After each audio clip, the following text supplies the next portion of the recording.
आज अमावस की रात है। बिहार के एक छोटे से गांव का किसान राधे श्याम अपने खेत से घर की ओर लौट रहा था।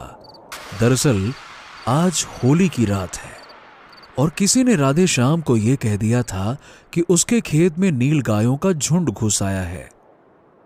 बेचारा राधे श्याम अपने खेत को बचाने के लिए सीधा खेत की ओर दौड़ पड़ा, पर वहां पहुंचकर उसे समझ में आया कि लोगों ने उसके साथ मजाक किया था। अरे दिन भर होली खेलने के बाद अच्छा खासा सो रहा था टांगे फैला के। दही बड़ा और पुआ के मस्त सपने भी आ रहे थे। ये जाने कौन हल्ला कर दिया कि हमारे खेत में जानवर घुस आए हैं। हम भागे भागे यहाँ आए तो देखो ससुरा एक कुकुर तक नजर नहीं आ रहा। ससुरा पता नहीं काहे हम इन गांव वालन की बातन में आ गए। हाँ, कौनो बात नहीं, आज जाने दो, लेकिन कल सुबह एक एक की खबर लूंगा। बहुत दिन से देख रहा हूँ, हमेशा हमको बुड़बक बनाते रहते हैं ना सब कोई। अब और नहीं, कल सबको बता दूंगा कि राधे श्याम भी का चीज है। ससुरा। राधे श्याम खुद से बातें करता हुआ चला जा रहा था। थोड़ा आगे जाने पर बरगद का एक पेड़ आया। बरगद का ये पेड़ लगभग 100 साल पुराना था। इस पेड़ की शाखाएं काफी दूर तक फैली थीं। राधे श्याम के बरगद के इस पेड़ के पास आते ही अब तक शांत बह रही हवा अचानक से तेज हो गई। बरगद के टूटे सूखे पत्तों के सरसराहट की आवाज ने राधे श्याम का ध्यान खींचा।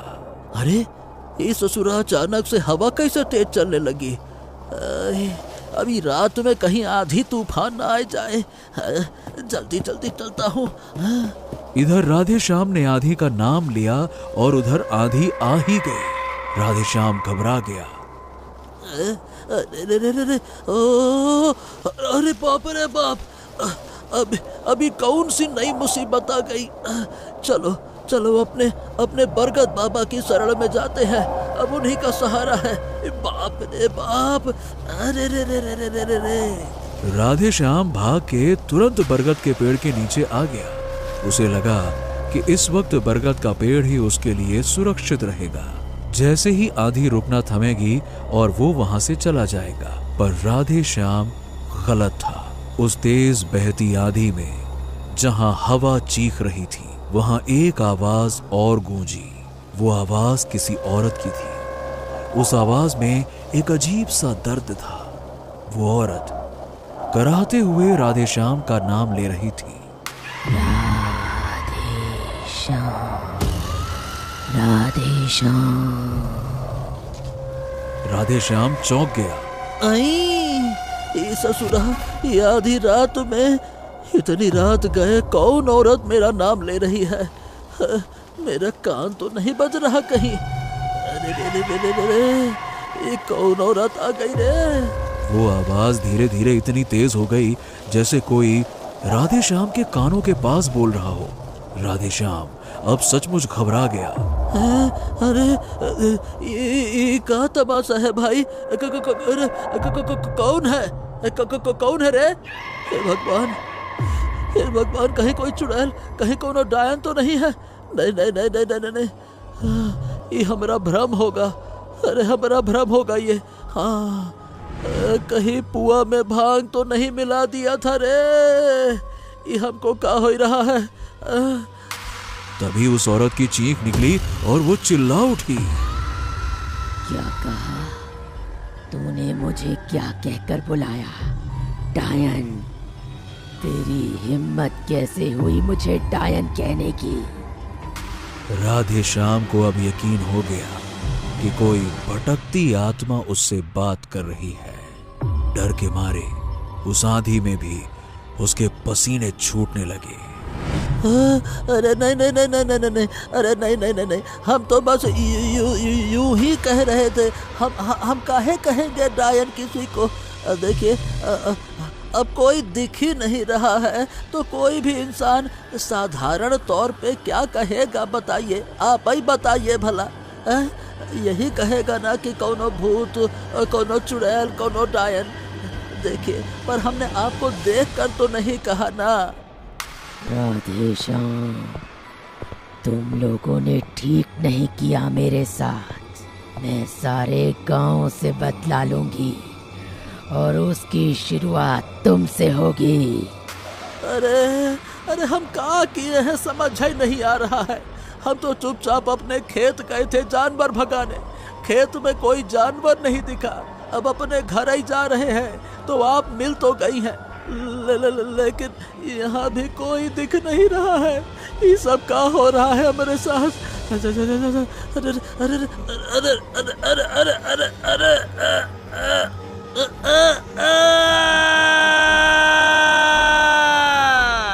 तभी राधेश्याम का गमछा एकदम से उसकी गर्दन में कसने लगा और राधेश्याम की चीख निकल गई। राधेश्याम का गमछा धीरे धीरे बरगद की एक शाख पर अपने आप बंध गया और राधेश्याम तड़पते हुए बरगद की शाख पर झूलता रहा और कुछ ही सेकंड्स में राधेश्याम ने हवा में झूलते हुए ही दम तोड़ दिया। तेज आंधी हवा अचानक से थम गई। राधेश्याम ये जान भी नहीं पाया कि उस औरत की आत्मा ने उससे किस बात का बदला लिया था। अगले ही पल उस बरगद के चारों ओर खून से सने लाल पंजे और पैरों के निशान छप गए। आज होली की रात को गांव में एक आत्मा ने खून की होली खेली। वक्त बदलता है और वक्त के साथ जमाना भी बदल जाता है। 10 साल बीत चुके थे। जगदीशपुर गांव के लोग अपने अपने काम में व्यस्त हो चुके थे और सभी लोग लगभग राधेश्याम की मौत को भूल चुके थे। लेकिन कहते हैं ना कि बीता हुआ वक्त कभी न कभी फिर से वापस जरूर आता है। और गांव के उसी बरगद के पेड़ के नीचे 2 बुजुर्ग गांव वाले मनोहर और किशोर आपस में बातें कर रहे थे। अरे होली खेले रघुबीरा अवध में, होली खेले रघुबीरा। काय मनोहर, अगले हफ्ते होली है, लेकिन ये देखो गांव में कोनो हलचल ही नहीं है। पता ही नहीं चल रहा कि ससुरा होली आने वाली है।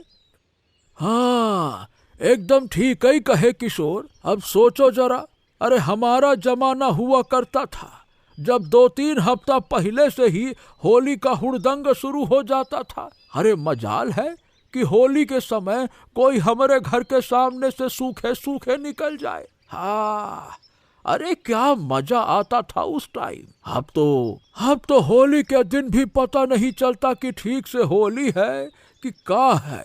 और नहीं तो क्या। और याद है हम लोग के जो मास्टर साहब थे ना, अरे क्या नाम रहा उनका? अरे लाल मास्टर साहब। लाल मास्टर साहब, उनके नहाने के पानी की टंकी में हम लोगों ने रंगाई की पुड़िया पे पुड़िया, पुड़िया पे पुड़िया, अरे 50 पुड़िया डाल दी थी। याद है मनोहर? हाँ, सब याद है। और वो भी ऐसा गाढ़ा रंग बना था कि 2 हफ्ते तक पूरे शरीर से उतरबा ही नहीं किया। और नहीं तो क्या, अरे सब गांव वाले वो होली के बाद से उनको लाल मास्टर साहब की जगह हरा मास्टर साहब बुलाने लगे थे। मनोहर और किशोर दोनों ही अपने बचपन की होली की यादों के बारे में बातें करके उसे याद करके हंस रहे थे। तभी किशोर ने मनोहर से पूछा, अरे वैसे ये बता मनोहर, होली इस बार किस तारीख को है? मनोहर ने अपने दिमाग पर जोर डाला। 30। हाँ, 30 तारीख को है। 30 तारीख सुनते ही किशोर के चेहरे का भाव अचानक से बदल गया। क्या 30 को? अरे नहीं, 30 को नहीं, 30 को नहीं। अरे किशोर, 30 ही को है। कल ही पंडित जी पंचांग देख के बताए रहे थे। ए भाई, काहे ऐसा क्या है? 30 को हो चाहे 31 को हो, क्या फर्क पड़ता है उसे? किशोर के चेहरे पर चिंता की लकीरें गहरा गईं। उसने मनोहर की ओर देखा और बड़े ही गंभीर आवाज में बोला, मनोहर, अगर होली 31 को है तब तो कोई दिक्कत की बात नहीं, लेकिन अगर होली 30 को हुई तो जगदीशपुर में तबाही होगी, तबाही। मनोहर को किशोर की बात समझ नहीं आई। उसने किशोर की ओर देखा और पूछा, काहे किशोर, 30 को का है? किशोर कुछ पल खामोश रहा और फिर धीरे से कहा, 30 को अमावस्या है मनोहर। अमावस्या का नाम सुनते ही मनोहर के चेहरे पर हवाइयां उड़ने लगी। उसने अपना माथा पकड़ लिया। हे भगवान, हे भगवान, इस बार होली अमावस्या को पड़ रही है। ए भैया, पिछली बार अमावस्या को होली ठीक 10 साल पहले आई थी। और उसी रात राधे श्याम को एक आत्मा ने मार डाला था। जानते हो ना किशोर, राधे श्याम की मौत कहाँ हुई थी? दोनों ने एक दूसरे की ओर देखा और फिर बरगद के पेड़ की ओर देखा। ए भाई किशोर, अरे जल्दी यहाँ से निकलो, नहीं तो अमावस्या के पहले ही हम दोनों की जिंदगी की अमावस्या हो जाएगी। अरे भागो भाई, अरे भागो।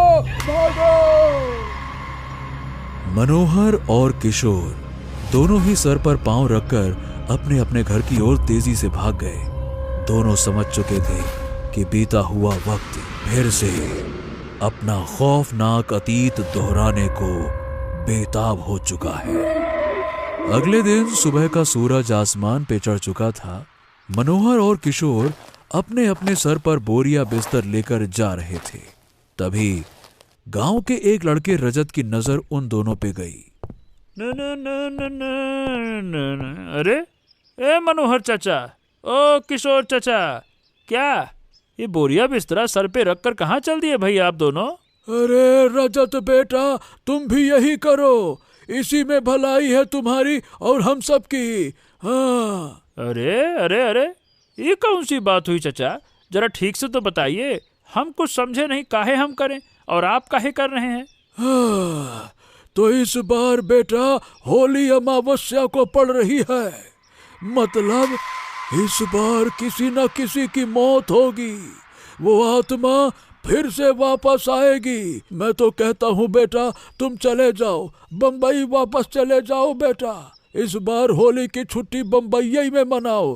अगर जिंदा रहना चाहते हो तो चले ही जाओ बेटा, चले जाओ।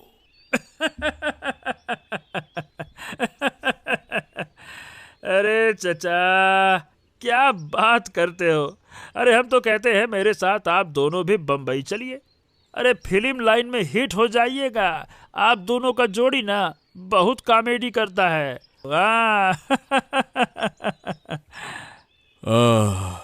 अरे बेटा, ऐसा है, तुमको जो ठीक लगे सो करो। हम दोनों तो जा रहे हैं और अब होली के बाद ही लौटेंगे। बड़े बुजुर्गों का बात मानोगे तो खुशी रहोगे, और हाँ, होली तक उस बरगद के पेड़ से दूर ही रहना, बाकी तुम्हारी मर्जी बेटा। हाँ। अरे छोड़ो ना चाचा, दुनिया चांद पर पहुंच गई है और आप लोग अब भी भूत प्रेत में अटके हो। अरे कोई भूत प्रेत आत्मा नहीं होता है। होली की रात को ना चाचा, मैं इसी बरगद के पेड़ के नीचे आऊंगा और यहीं सो जाऊंगा, और अगले दिन पूरा गांव देखेगा कि मुझे कुछ नहीं हुआ है, तब मानेंगे सब लोग। हाँ। मनोहर और किशोर ने रजत की बात का कोई जवाब नहीं दिया। वो दोनों बस चुपचाप गांव से चले गए।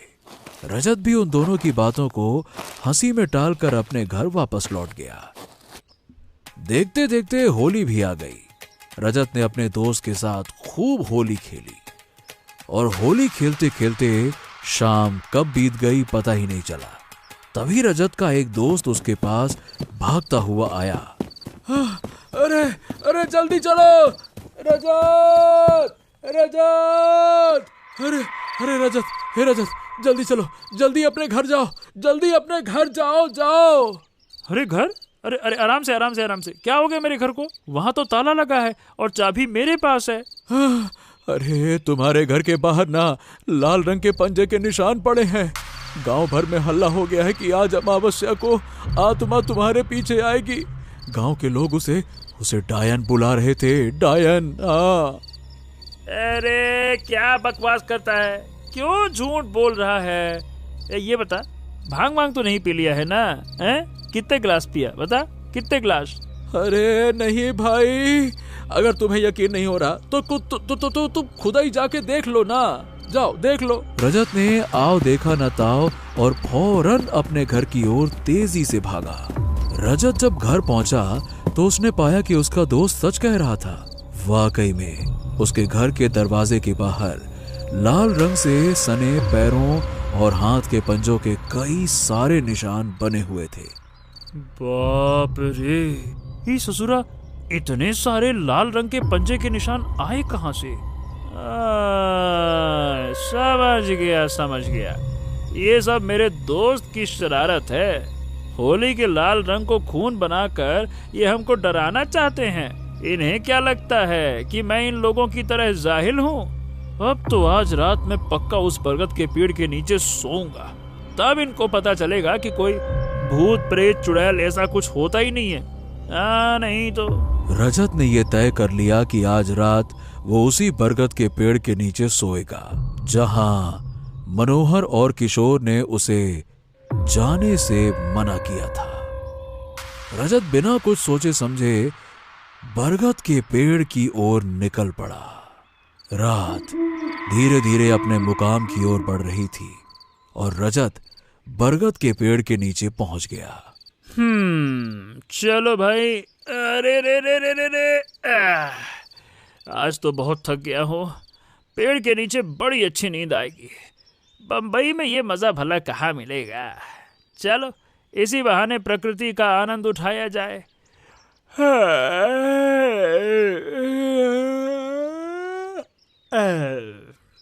रजत अपना गमछा बिछाकर वहीं सो गया।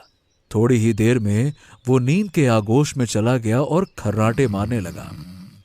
अब देखा जाए तो सब कुछ ठीक चल रहा था और तभी आधी रात हुई और जगदीशपुर में चल रही हवा धीरे धीरे तेज होने लगी। देखते ही देखते तेज हवा आंधी में तब्दील हो गई। बरगद का वो पेड़ जोर जोर से हिलने लगा। पेड़ के टूटे हुए सूखे पत्ते हवा में पागलों की तरह नाचने लगे। चारों तरफ हवा और पेड़ की चीख एक साथ फैल गई। उसी वक्त रजत की नींद टूटी। अरे ये क्या? हाँ, ये क्या? अचानक से आंधी कहां से आ गई?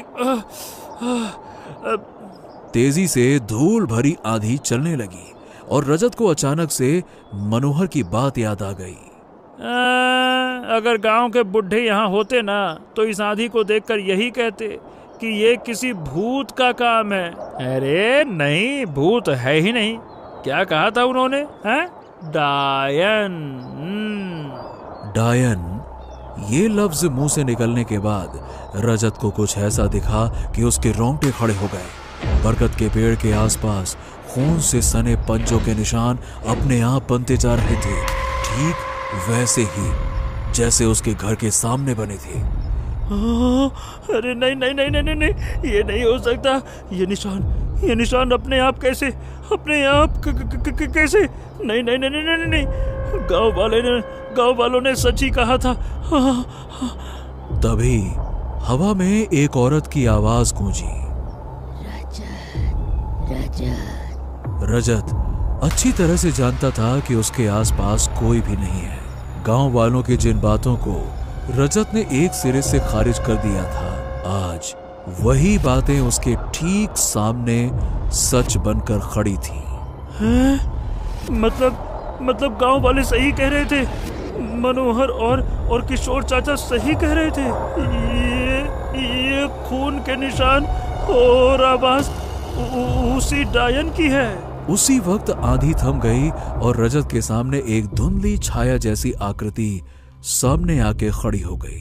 रजत की डर के मारे सांसें रुक गई। उस अनजाने साए से एक औरत की आवाज आई। डायन, हाँ, तू भी मुझे डायन समझता है। रजत को समझ नहीं आ रहा था कि वो इस बात का क्या जवाब दे, पर उसने हिम्मत दिखाई और अपने आप को संभालते हुए बोला,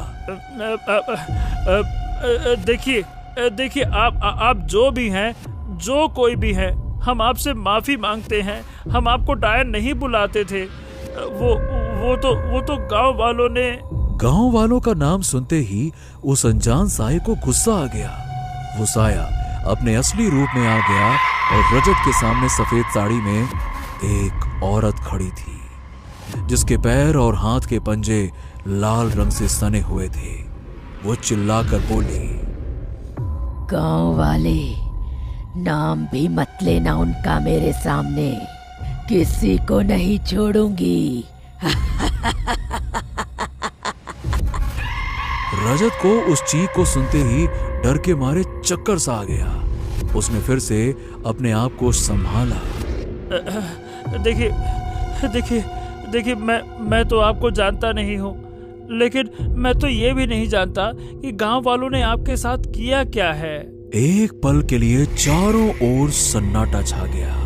वो औरत रजत की आंखों को घूरते हुए बोलती है, आज से ठीक 20 साल पहले मैं इसी जगदीशपुर गांव में नई शादी करके आई थी। मेरा पति दिल्ली काम करने गया था। शादी के बाद पहली होली आई। मेरा पति होली की छुट्टी में आया। उसने अपने दोस्तों के साथ होली खेली और फिर उन लोगों के साथ खूब शराब पी ली। शराब के नशे में वो घर आया। वो दरवाजे पर ही गिर पड़ा। अरे इतनी कहाँ पी ली आपने? हाथ दीजिए अपना। पीता नहीं हूँ मैं, थोड़ी थोड़ी पिया करो, थोड़ी। अरे वो क्या है कि मैंने पी नहीं है, मुझे दोस्तों ने पिलाई है। हाँ, मैं उनको किसी तरह बिस्तर पर लेकर आई, पर तभी उनको खून की उल्टी हुई। मैं डर गई। मैंने चिल्लाकर गांव वालों को बुलाया, पर उस रात सब नशे में चूर थे। मेरी मदद के लिए कोई नहीं आया। मैं अकेले दौड़कर गांव के इकलौते डॉक्टर के पास गई, पर वहां भी ताला बंद था। डॉक्टर शहर गया हुआ था। होली की उस रात को मेरा पति खून की उल्टी करते करते मर गया। उस आत्मा की आवाज अचानक से भर्रा गई। रजत को भी उस औरत के लिए बहुत बुरा लग रहा था, पर अब वही आत्मा फिर से गुस्से में आ गई। उस रात सिर्फ मेरा पति नहीं, बल्कि गांव के 5 लोग और मरे थे।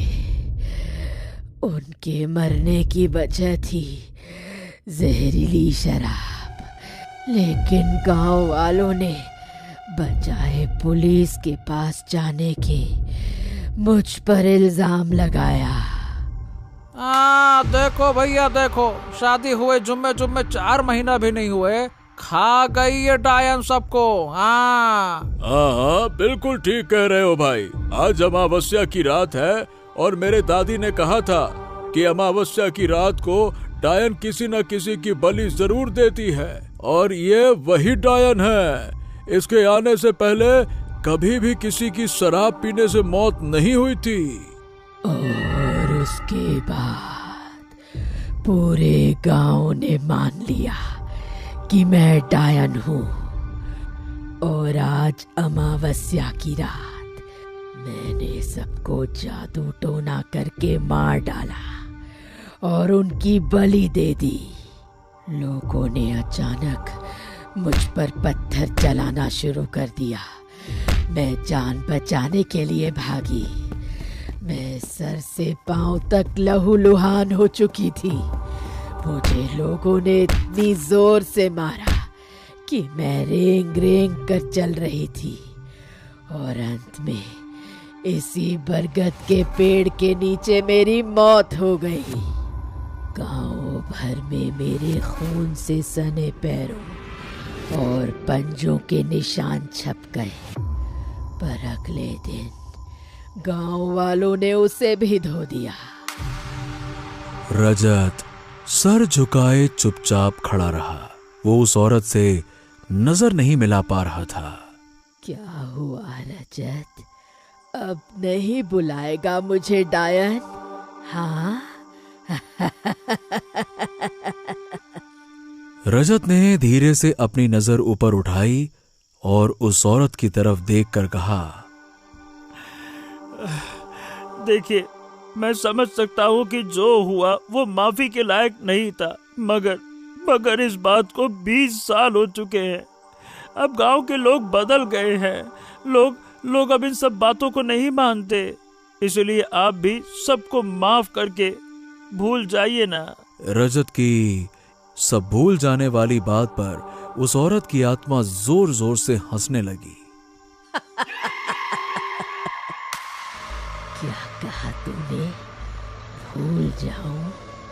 अपनी उस बेरहम मौत को भूल जाऊं जिसकी वजह से मेरी आत्मा इस गांव में सदियों से भटक रही है। कुछ भी नहीं भूली मैं। अपनी आत्मा का बदला लूंगी मैं। हर वो होली जो अमावस्या को आएगी, मेरी ये तड़पती आत्मा जगदीशपुर गांव से किसी न किसी की बलि जरूर लेगी। यही इस गांव का प्रायश्चित है।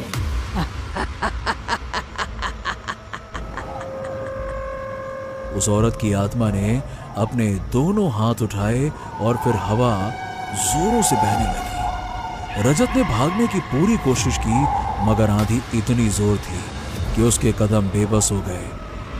जितना भागोगे रजत, उतनी ज्यादा दर्दनाक मौत दूंगी तुम्हें। रजत ने आत्मा के सामने अपने आप को समर्पित कर दिया। अचानक से हवा में रजत का गमछा उड़ा और उसके गर्दन के चारों ओर लिपट गया। रजत ने अपनी आंखें मूंद ली और एक झटके में उसका शरीर हवा में उछला और बरगद की एक शाख से जाकर पड़ गया। उस गमछे से लटककर रजत की मौत हो गई।